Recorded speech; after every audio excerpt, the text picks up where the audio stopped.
Olá pessoal, tudo bem com vocês? Meu nome é Matheus Alecrim, eu sou professor de Direito Civil e hoje vamos tratar sobre um tema bem importante da área. Um tema em que, ao mesmo tempo que é introdutório, que serve de base para posteriores assuntos do próprio Direito Civil, também é um tema bastante recorrente em provas. É um tema que cai bastante em provas de concurso, provas da OAB e que não pode deixar de ser estudado.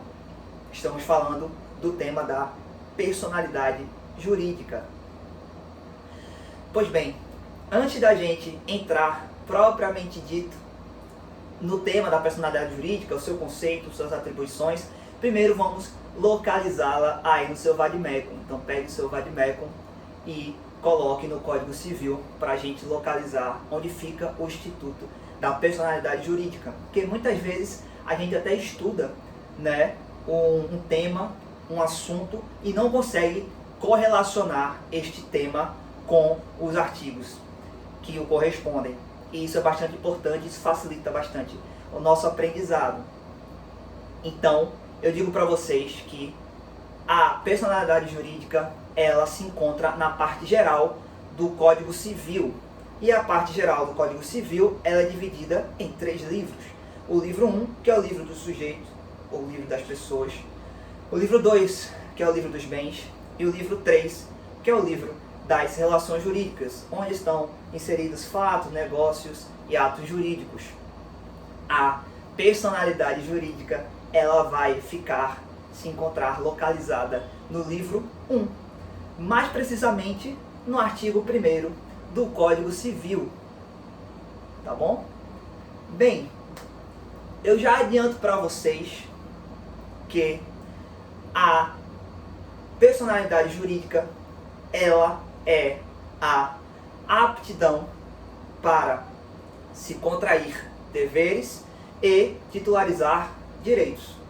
Repetindo, é a aptidão para se contrair deveres e titularizar direitos. Tá bom?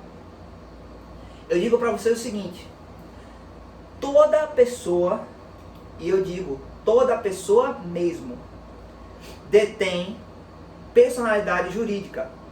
Mas Matheus, toda pessoa, sem exceção, detém personalidade jurídica? Sim, toda pessoa detém personalidade jurídica, é dotada deste atributo, possui personalidade jurídica. É o que conseguimos inferir, inclusive, dos ditos do artigo 1º do Código Civil, que fala que todas as pessoas são capazes de direitos e deveres na ordem civil.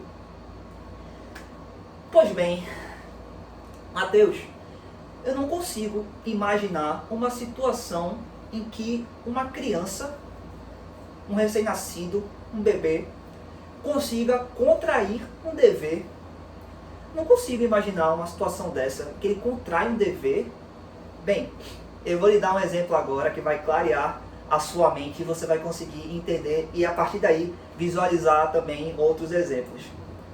Nós temos, por exemplo, imagine uma criança, um bebê, que vai receber uma herança. Esse bebê vai receber uma herança. Sobre essa herança incide um imposto, que é o imposto sobre a herança. A titularidade do dever de pagar este imposto sobre a herança é da pessoa que recebe essa herança, certo? Quem vai receber a herança neste exemplo é o recém-nascido, é o bebê, é a criança. Então, a titularidade do dever de pagar este imposto é do bebê, da criança, do recém-nascido. Tá bom? Ainda que o seu representante legal, que pague efetivamente, vá lá, realize o ato do pagamento, o dever não é do representante. O dever é propriamente dito da criança. O representante, como o nome já fala, ele apenas está representando a criança naquele ato, naquele dever, que ela tem que cumprir. Tá certo? Pois bem, então toda pessoa tem personalidade jurídica, é dotada de personalidade jurídica. Na verdade, a gente pode até afirmar que a personalidade jurídica, ela é um atributo inerente à própria condição humana. Ela não consegue se separar da condição humana. Ela é intrínseca. Tá bem? Bem, agora eu vou dar para vocês duas observações bem interessantes sobre esse tema e bastante importantes também, porque podem ser objeto de prova, porque a gente tem algumas pegadinhas nesses temas que eu vou falar para vocês agora, que tem tudo a ver com a personalidade jurídica. Bem, a primeira observação que eu tenho para dar para vocês é sobre o artigo 82 do Código Civil. O artigo 82 do Código Civil, ele fala que os animais, em geral, não possuem, não detêm personalidade jurídica. Os animais, em geral, não possuem personalidade jurídica. Tá bom? Aí você me indaga, Mateus, mas o meu cachorro, ele é praticamente gente. Ele faz tudo que gente faz. Ele come, bebe, dorme, ele fala comigo, ele é praticamente gente. Na verdade, ele é até melhor que muita gente. E eu não discordo de você não, eu concordo com você. Mas, para o Código Civil, os animais em geral não possuem personalidade jurídica. O que isso quer dizer? Quer dizer que o seu cachorro, ele não vai poder ser titular de direito. Tá bom? Ou seja, ele não vai poder, por exemplo, você quer passar um bem para o nome do cachorro. Não pode, o cachorro não pode ser proprietário de um bem, ele não tem esse direito de propriedade. Por quê? Porque ele não pode ser titular de direito, porque ele não detém personalidade jurídica. Ah, mas quando eu morrer eu vou deixar tudo pro meu cachorro.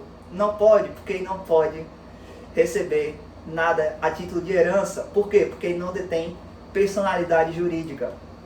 Tá certo? Bem, na verdade, os animais em geral, né, os cachorros, enfim, gatos, animais em geral, eles são considerados pelo Código Civil bens móveis. E lhes digo mais, uma categoria específica de bens móveis, os bens móveis semoventes, que são aqueles bens móveis que são, digamos assim, autônomos, que são os bens móveis que se movimentam sozinhos, têm certa autonomia. Tá certo?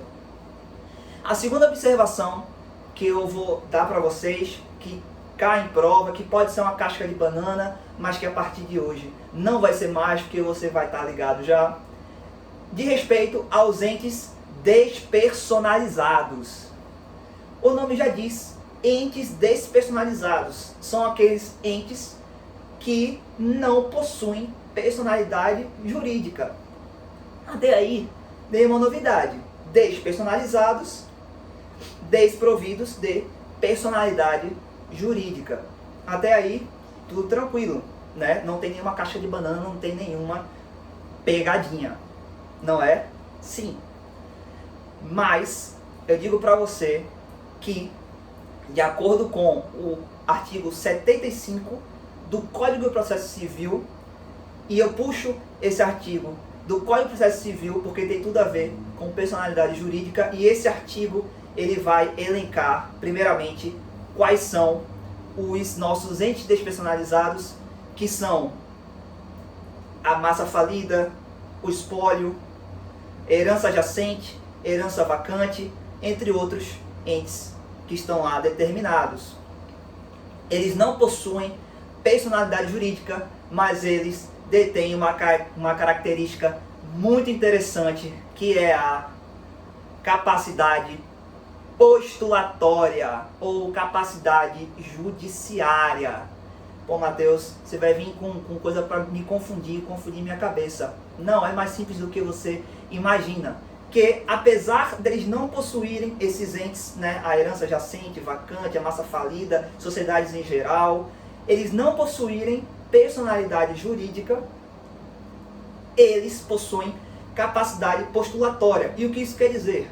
Quer dizer que, apesar deles não poderem ser titulares de direitos, não poder contrair deveres, eles possuem a capacidade de estar num processo, de entrar num processo e ser parte de um processo. Eles podem configurar-se como parte de um processo. É isso que a capacidade postulatória quer dizer, certo? Eles podem configurar como parte autora do processo, como parte ré do processo, podem demandar ou ser demandados dentro desse processo, tá bem?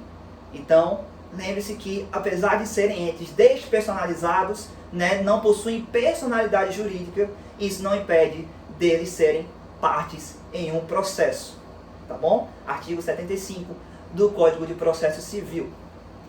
Pois bem, vimos então que todas as pessoas detêm personalidade jurídica, certo?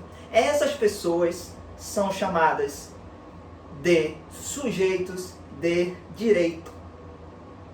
E existem dois tipos de sujeitos de direito principais no Brasil, que são as pessoas físicas e as pessoas jurídicas. E sobre elas podemos tratar em um próximo bloco. Até mais.